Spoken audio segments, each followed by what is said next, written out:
I know you can't hear me right now, or I can't hear you, but all right, here we are. Hey, everybody, what's happening?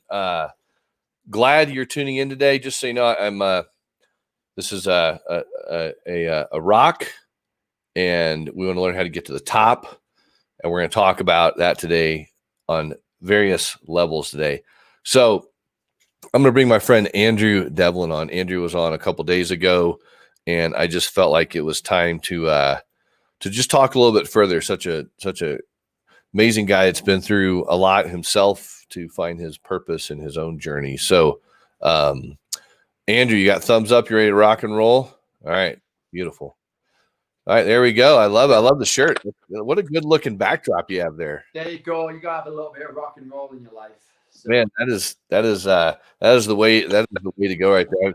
I feel like I'm cheating with the picture in my background, so I love your natural. Really cool. Well, hey, thanks for hopping on today. We had fun a couple days ago talking. I know Janae Shetter joined us too, and but before we kind of get into the title of this, which was mental fitness and side hustle income, tell people a little bit like what's the story of Andrew in kind of a nutshell.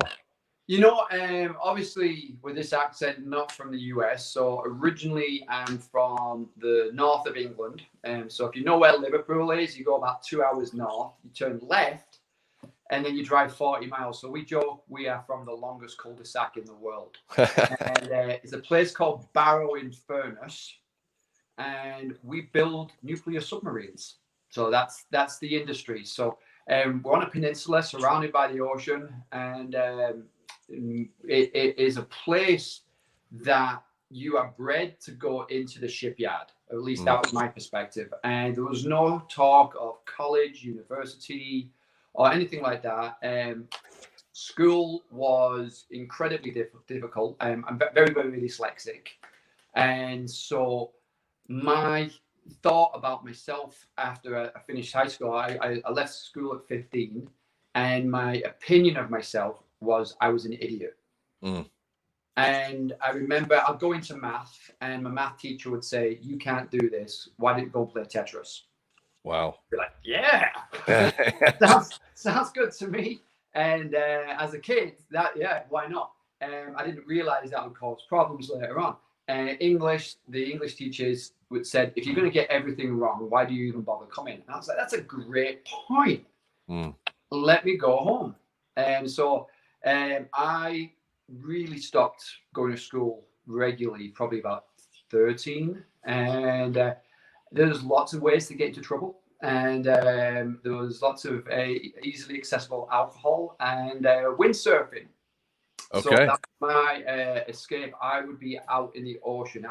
Because I sucked at school, I was also no good at like traditional sports like cricket and soccer. So I wasn't good at sports. I wasn't good at school. I was good at art, but that was about it. And so I would look out the window in school and I'd see the trees blowing, and I'd be like, I'm out of here. I'm going to go windsurfing. So I was the only person that I knew at my age that windsurfed. And to get there, I had a 15-foot long trailer for my bicycle. Okay. And I'd ride for about an hour and a half to get to the beach. Then I'd windsurf, load it all back up, and then come home. So I learned from an early age, if you want something, you're going to have to make it happen. And sort of like, so fast forward a little bit, 16 years old, I chopped vegetables at a Chinese restaurant. Okay. And I'll never forget my boss. He said, I'm never going to fire you because of your learning disabilities. You'll never get another job anywhere else. And I was like, yes. Yeah. And I went home and I said, hey, guess what? I'm never going to get fired. Isn't that great? So you can see where my expectations were in life. Careers day. They said, what do you want to do? I said, I want to be a windsurfer. I want to be a professional windsurfer or a windsurf instructor. And they said, well, that's not a real job. If you like water so much, why don't you become a plumber at the shipyard? And so everything was directed there. Yeah. Let me ask you this question real quick before we get too far away from an earlier comment. You had this comment about that you thought you were an idiot early. Now, was that your interpretation of it, or did some people in your life say you were an idiot? Oh, yeah. I got told regularly I was stupid. Yeah. You know, so I went to I went to a vocational college, and so you go in England to get a degree in university. You know, you don't get a degree in college. So college is a place where you get like a trade. So I went into like leisure management. It was a year-long course, and I was bored out my mind. And so I didn't go. I went to rugby practice, and I went to lifeguard training. And I did one assignment, maybe 3 assignments out of 12. And I remember they told me, if you don't do the exam, you owe us £50. And I said, I don't have £50. I'm broke. I said, I'll come in and do your exam. So I did, and I left. And I got in. They said, you can't leave. You got to wait till everybody else is finished. I was like, you said if I do the exam, I don't owe you £50. I'm out of here. So I left, and I got 100% in the exam. Wow. And then they said I cheated. And I said, I didn't cheat. They said, well, you didn't come to school. And I said, I know. I said, but I went and studied myself because your teachers were so slow. I was bored out of my mind. So I learned myself. And they said, you can't do that. You cheated. I said, I didn't cheat. So then I felt like if I did do well, people thought I was cheating. So fast forward a little bit further, I got certified as a personal trainer. And I got 99% in the exam, which apparently had happened like 2 or 3 other times in the history of it. And they said, can we speak to you outside? And I walked outside. I was like, look, I promise you I didn't cheat. They said, well, we're not saying you did. I said, look, I'll take the test again. I didn't cheat. And they said, can we tell you something? I was like, yeah, sure. And they said, your ability to learn is through the roof. And I remember, like, you know, when a dog sort of looks at you sideways. And I was like, no. I said, I'm an idiot. And they were like, no, you're not. I said, yeah, I am. I said, that's what I've heard my whole life, you know. And I said, and I believed it. And now I know if you repeat a belief enough, it becomes part of your identity. And so I had this identity that was just stupid. Wow. I walked out of that going, what if I'm not? And so I got a job at a rec center and working in the gym. And I never wrote anything. We'd go to these seminars, and I never wrote anything down because I was petrified somebody would see my writing. And I wouldn't even be able to read it later anyway. And in the book by Malcolm Gladwell, it's called David and Goliath. It's about underdogs overcoming their giants. It's phenomenal. Oh, nice. Yeah. They've got a section in there, would you wish dyslexia on your kids? And I was like, no way. And I read the chapter, and I was like, yes, I would. And it shows there's 2 choices that they said the dyslexic has in life: jail or success. And I was going to jail route. You know, that's the crowd I was hanging around with. And it was just a matter of time. And I was a fast runner. Let's put it that way. That was the only reason I didn't. And I just, when I was looking at that, and I'm like, you know, believing that I was an idiot, and nobody really expected much out of me. And when I was working for this rec center, I remember somebody saying, oh, don't bother taking any notes. Andrew will remember every word they say. He said he's got a photographic memory. And I was like, huh? And what I realized, and again in the book David and Goliath, he says, if you can't write, the only other option you've got is memory. Wow. So I was like, yeah. So that's what I started doing. I started just trying to not read, because reading would take me forever. But I'd watch the Discovery Channel and the History Channel when they actually had science on there in history. Yeah, educational, real, true, honest stuff. Yeah. Yeah, rather than swamp people. Yeah. You know, and so you know, I dived into that stuff. I'd start watching stuff on YouTube when it came out, you know, and started learning. I didn't realize that that's the way I learn, not school. Right. Like I can walk listening to a podcast and I'll remember it, you know. So I started going, I don't know if I got this photographic memory thing, but what if I can remember really well? What if there was that what if? Yeah. And I realized where I was living didn't do me any favors. You know, the culture was drugs and alcohol. We won some awards: highest male suicide in the country, highest teenage pregnancy, highest violent crime rate. Where, you know, it's a great place to visit. Yeah. I should work for the tourist board, but that's what people sort of expect. So I got out and I moved to Wales and I taught windsurfing. lived in a tent, and then I moved to Liverpool and stayed there for probably like 8 months, and just worked at like an outdoor recreation sports shop. And then I moved to Spain, and which blew people's mind. Moving to Liverpool blew a lot of people's minds because like, how did you do that? And I was like, I got on the train. But how did you find a job? So I printed out, 150 resumes and walked around the streets for days. I got a job. Wow. How did you find somewhere to live? And so that was sort of like my, just go do it. That was my mentality. Same was windsurfing. If nobody's going to drive you to go windsurfing, figure it out. Yeah. Go to a city and just start wandering around. You'll figure it out. Move to a country where you don't speak the language. And I taught windsurfing, and then I got a job as a waiter in a Spanish-only speaking area, and I didn't speak a lick of Spanish. And then I ended up in the cruise lines. And when I got there, this has been my whole history, feeling completely overwhelmed, like you suck. Work really hard until what you felt like was impossible becomes like walking. It just feels easy. Yeah. And that's been my whole approach to life. It's just like work hard, work hard, work hard. And that was great in your teens and 20s, but not so great in your 30s and 40s. Yeah. It's exhausting. And I realized that mindset created absolute adrenal overload and big crashes. So anyway, met my wife on the cruise lines. She was a passenger, and I ran the gym, and then moved to America. Now, hold on. You can't just brush over. I met my wife on a cruise line in the gym, and then just move on to it, and then I moved somewhere. So, like, I got to hear that story a little bit. It's who hit on who. Like, what was the process there? It was mutual hitting on, and so I saw her, she saw me, and my first thing I ever said to her was, because she walked past, and I would teach all the exercise classes. So I'd eat for breakfast, I'd go in and have 12 eggs and 8 slices of toast, and so I ate like a horse. So I'm stuffing my face because I've got 10 minutes. Yeah. And she walks up and she's like, hi. And I went, And she went, nice to meet you. And she walked away, and I was like, you're an idiot. Just grunted at the girl. And I remember walking back to the gym going, why? You're a beautiful girl and you grunted. Why do you eat like a pig? Wow. So we, and then one of the girls who worked in the spa came up. She goes, this is girl asking a lot of questions about you. She's having a facial. And I was like, is she blonde?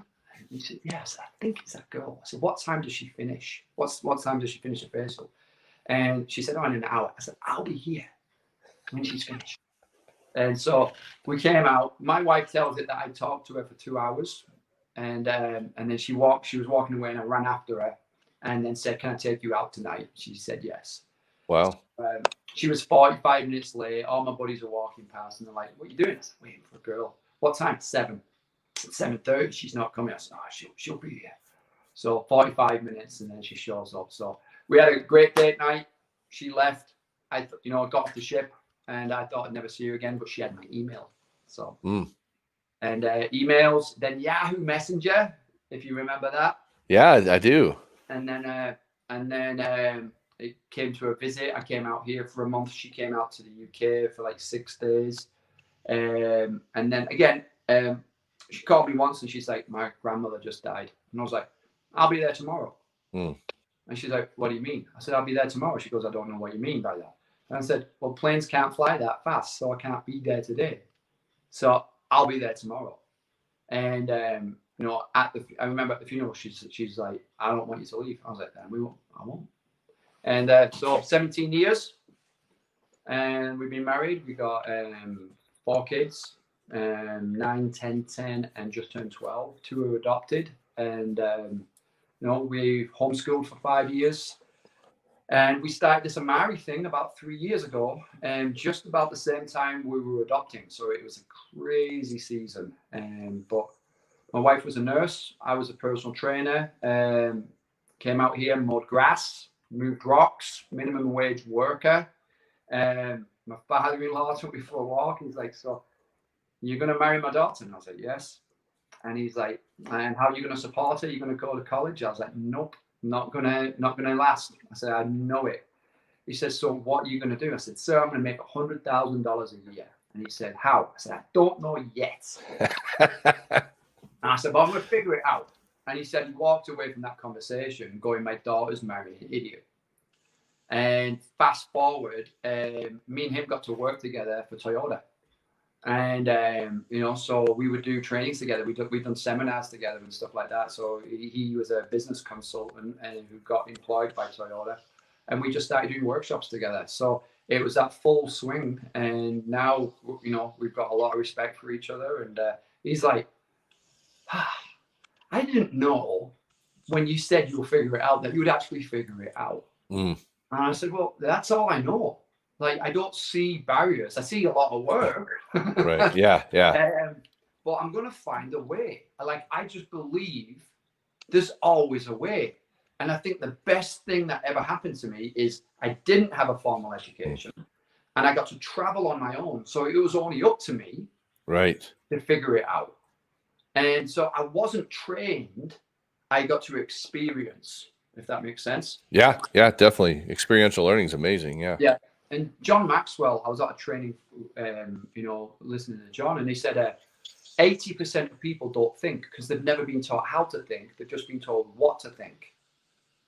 And I was like, well, I didn't get that because 13 years old, not going to school much. Yeah. And, you know, he said 18% of people think they think, and that's based on if I do this, will they like me? And he said, and that only leaves 2% of the population who actually think. And another mentor of mine, he talks a lot about plan, do, review. So make a plan, do it.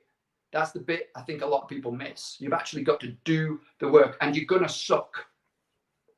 And it's going to be hard, and you're going to fail. But then you review it, because what I've discovered is successful people don't see failure. They just see learnings. And they don't take it personally. They're like, did that, lost $10 million. Won't do that again. Yeah. You know, and yeah, it stings and it hurts, but they take the lesson and they move forward. Yeah. That's almost like your comfort zone.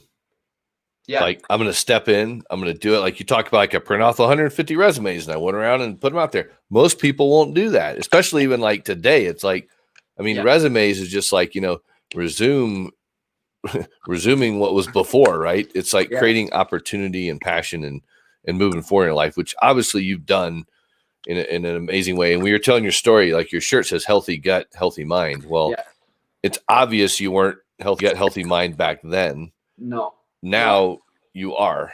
Well, I was really fortunate. At 8 years old, I went through a glass door and trashed my legs and damaged my spine. And so I couldn't walk.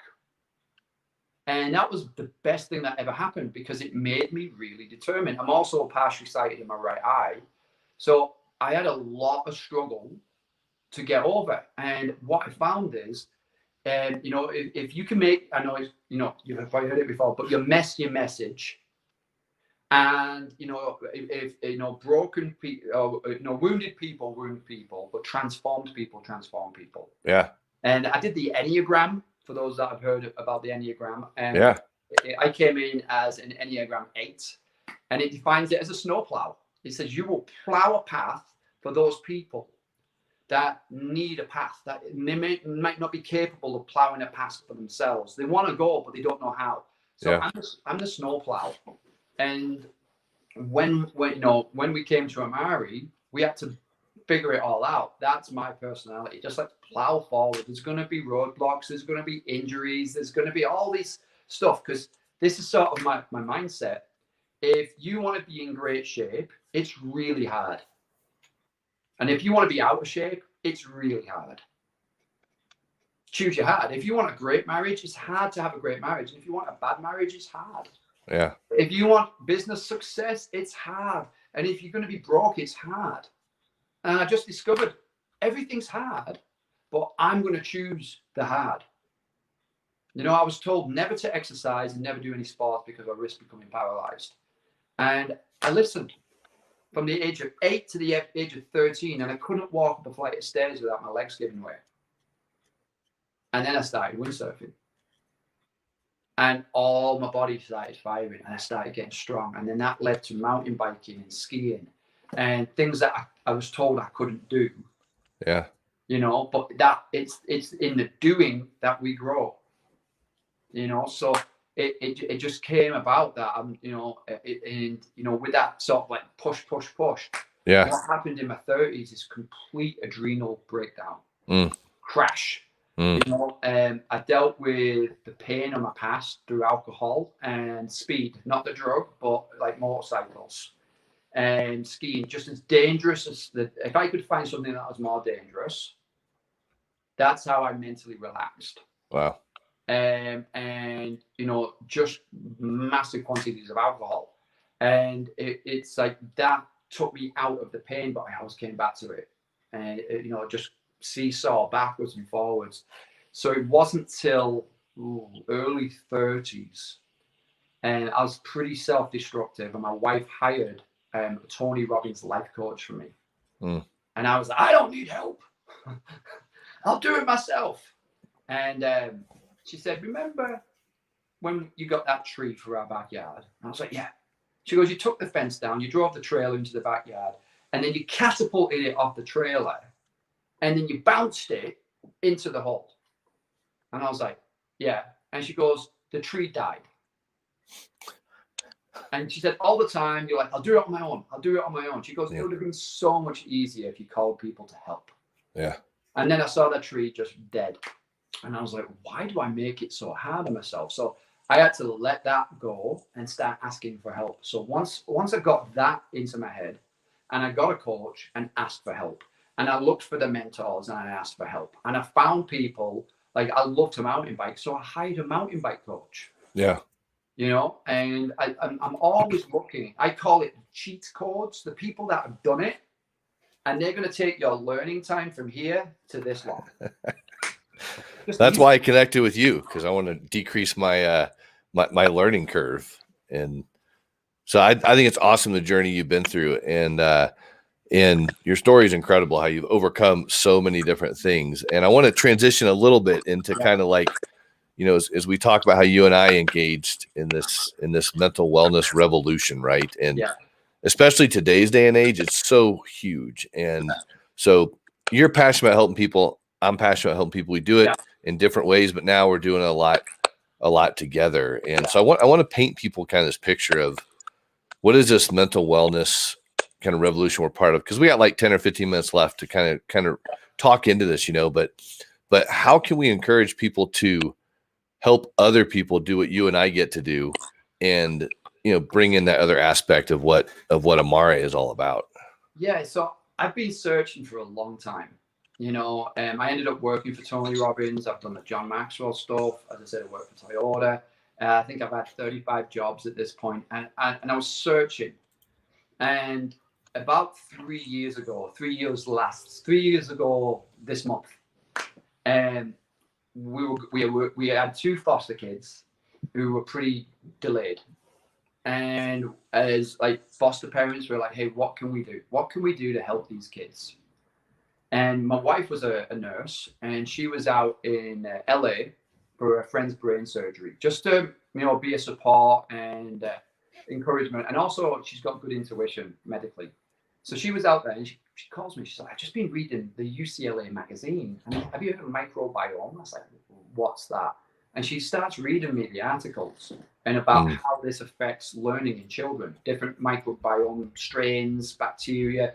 And I was like, wow, this could be something for the girls. So we dived into this whole microbiome world, and we decided that this is the answer that our kids need. This is it. And we're like, all right, where do we get this microbiome stuff? Couldn't find any answers. It's like, yes, this is the key, but we can't find where to get it. And we looked all over the place, and it was like foreign language to people. And we're like, well, do you just get microbiome? Does it stay? Like how does it work? And then I got a phone call. And I think this is just God's timing. And it was two guys I'd known for years who have always said, you could give your social number to them and your credit card number. I know it's completely safe. Just absolutely rock solid guys. And he said, hey, Andrew, you heard about the microbiome? I'm like, yeah, I've heard of it. I'm studying it like crazy right now. They said, well, we're actually starting the world's first mental wellness company. And I was like, what? And they're like, focus on the microbiome. Do you want to come out to California and meet the owner and, meet the scientists? And I was like, I don't know. They said, well, you and your wife come on us. And we're like, oh, okay, 2 days with my wife. Yeah. We watch the kids. This is going to be awesome. So we went out and connected with Dr. Sean right away. He's a mountain biker, cyclist, world ranked triathlete in his 50s. Just it goes for like 100-mile run races. Like I was like, okay, good job. I won't be joining you. But just incredible mind, absolute incredible mind. And his brother was an addict. And Dr. Sean has spent 20 years seeing how he could have saved his brother because his brother passed. And he said about 8 years ago, instead of focusing here, they started looking here. And he said all the answers that I'd been looking for suddenly started like, wow, why didn't you do this earlier? But my wife in medical school, they were taught that this is a tube. It's just a tube. And in, out. Yeah, right, yeah. And now they're discovering, like, no, it's like the Amazon rainforest. So Dr. Sean, awesome. And then there was an Asian man, and he was just staring at the floor. I said, who's that guy? He said, he's the owner. I said, does he speak English? Yeah, he's born in California. And I went up, and I went, hey, my name's Andrew Devlin. Excited to meet you. And he went, I don't think I can look at you in the eye. And I was like, why not? He's like, well, I'm really intimidated by successful people. And I was like, well, what makes you think I'm successful? And he went, oh, I read your resume. And he said, I couldn't graduate college. He said, I tried for 5 years, couldn't do it, dropped out. He said, and I just have really low self-esteem. And I was like, I never went to college. And he went, oh. And then he told me his story. And he's crying, his wife's crying. He was an addict. And, and Rob, I know you've met him and heard his story. Yeah. But he went from entry-level worker, minimum wage, to selling his business for $3.2 billion, and he was majority shareholder. 20 years. But in that time, the addiction went up. He had a heart attack and entered rehab. So he spent 1.5 years after rehab being clean. And he said, I want to do something that leaves a legacy and makes a difference to people. And that's why he started a mental wellness company 3 years ago to help people with anxiety and depression and stress. But then on the other side, helping other people be optimized. Like we've got a mental wellness continuum. And so we've got ways to get people from really struggling to good and then good to great. And I remember the second time I went out, I saw the owner, and he said, I never thought I would see you again. He said, I thought you weren't buying anything we were saying. I said, mate, I know how much work it's going to take to get a new business going. And I said, I had to evaluate this. I had to pray about it. And I said, but there's something in this room that's saying yes. So we set off, and I got my kids on the products. We got on the products, and I've got another video that will explain more about that. So I'm not going to get into that. But I worked my tail off. Absolutely worked my tail off because we had to create this. We were, how do we create a mental wellness business? And one of the reasons that the owner chose this business model, he said the best way to create a movement is word of mouth. He said he could have sold it on TV, in stores. He said, but you don't get the level of support from that store. He said, so the goal of this is Amari's going to be $1 billion company. They've set the sites up there, and we're going to create free treatment centers around the US for addicts, for PTSD veterans, and for women with fertility issues, because that was his wife's story, and he saw how much it affected her. So that's the goal of this. Yeah. And I was like, I can get behind that, And it's transformed my adopted kids. It's transformed my biological kids, and me and my wife's marriage has improved. I've always had hormonal issues. And again, you can watch the other video if you want more information on that stuff. But I set off to do this as a business. you know, and year one for us was $90,000. And these aren't income like guarantees. This is just what I earned, you know? Yeah. And yeah, I worked. It was hard, but I've been broke. That was hard. And making 90 grand in a year, that was hard. Year two was 182,000. And we're in our third year this year. So we'll see what December brings.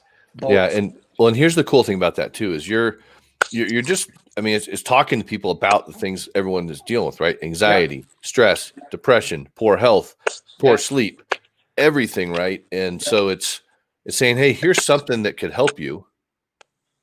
Yeah. And if it works, use it. If it doesn't, guess what? Stop using it. Like, it's really a simple concept.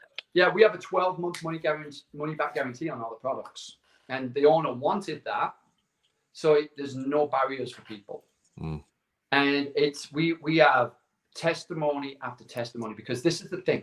I've always wanted to be a great husband, but when I've got no gas left in the tank at the end of a workday, how do I make a marriage work when my kids are asking for stuff as well? Completely burnt out. And now I feel like I have enough gas in the tank for me, for my wife, for my kids, and I go to bed because it's bedtime, not because I'm exhausted. And my hormonal issues have cleared up. My wife's digestion, she's been gluten-free, dairy-free. My kids' behavior is like transformed, and people go, wow, you make some good kids.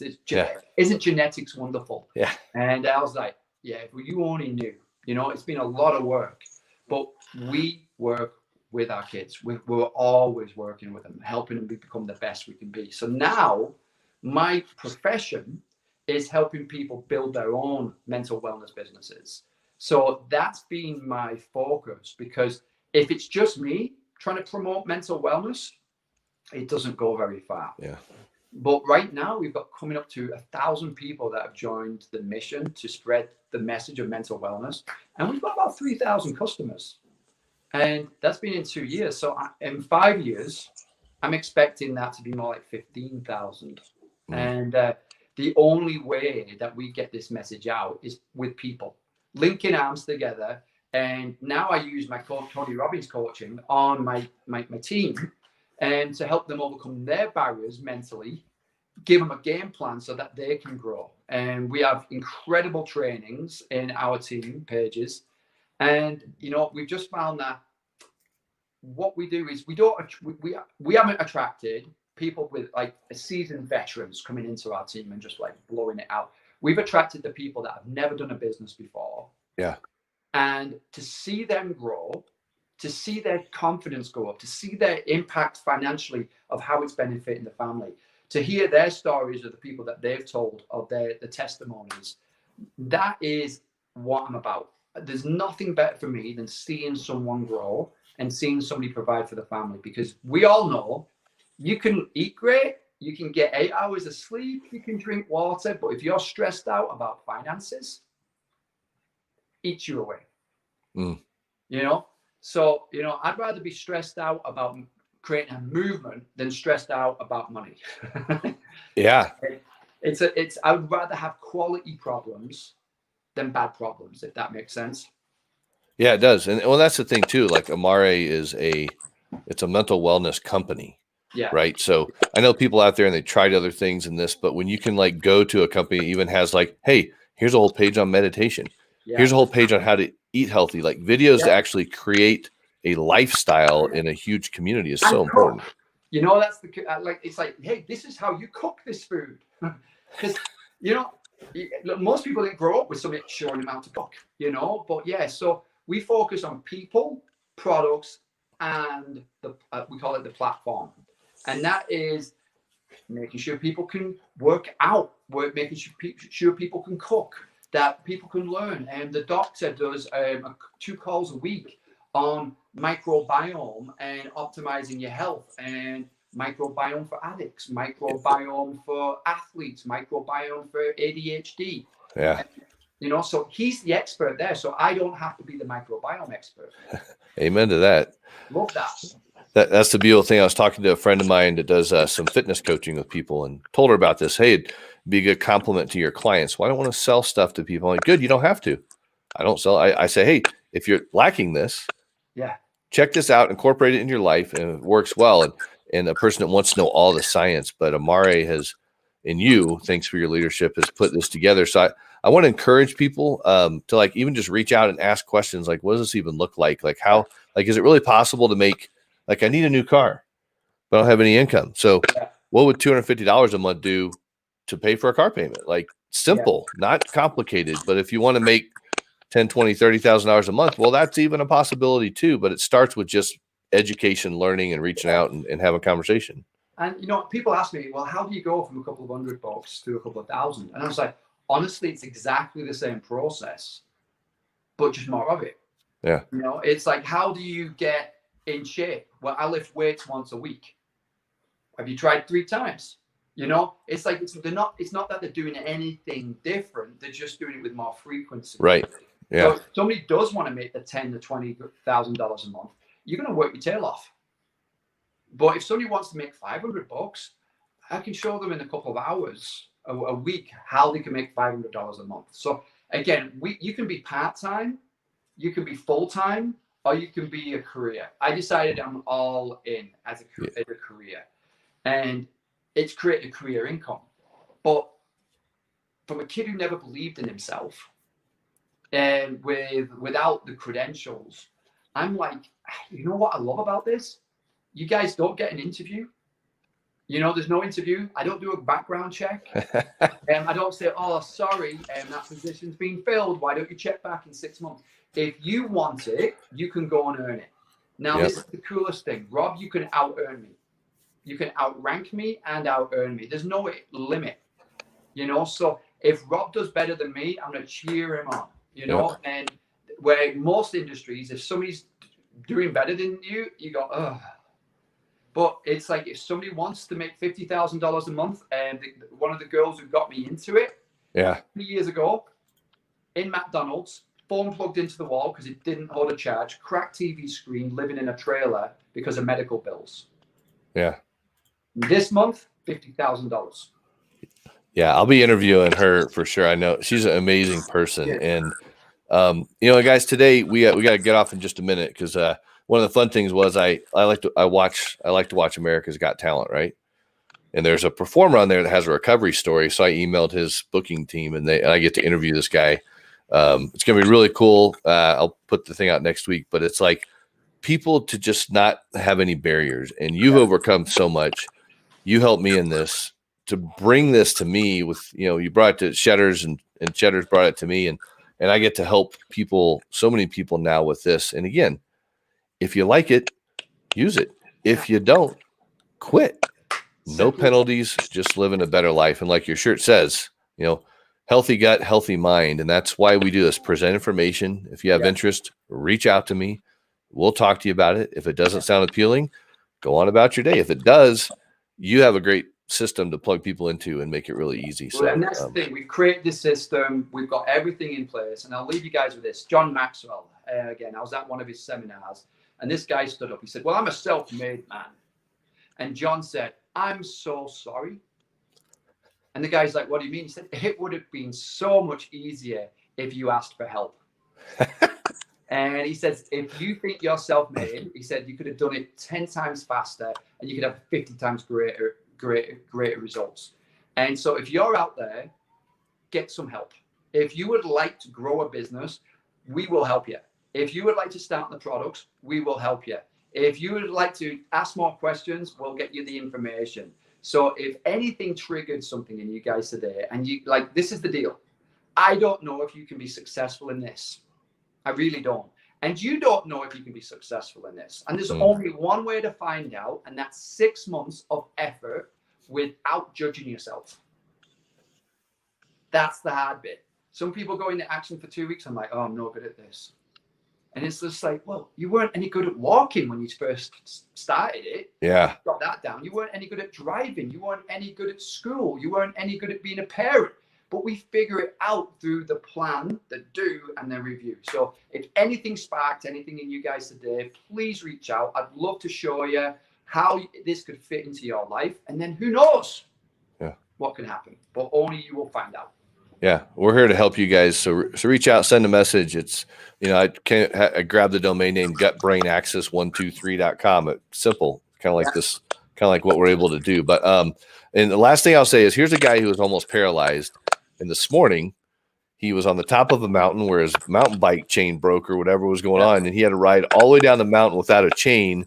Survived, got to his meeting in the car. It was seamless, but a guy that's determined right here, you guys. So we won't let you down if you want to take a chance on us and see what happens. So let's go impact some lives. We can't create a mental wellness revolution without you. It's a mental wellness walk. I'm not interested in that. We're interested in a revolution. And the more people that come in and experience this, again, 12 months money back guarantee, feel better, or it's free. There you go. And we're going to leave you with this 1 minute what is mental wellness video. So, Andrew, thanks a bunch, buddy. We'll talk soon. Thanks a bunch. Catch you next time. All right. Bye. Everybody, thanks for being on.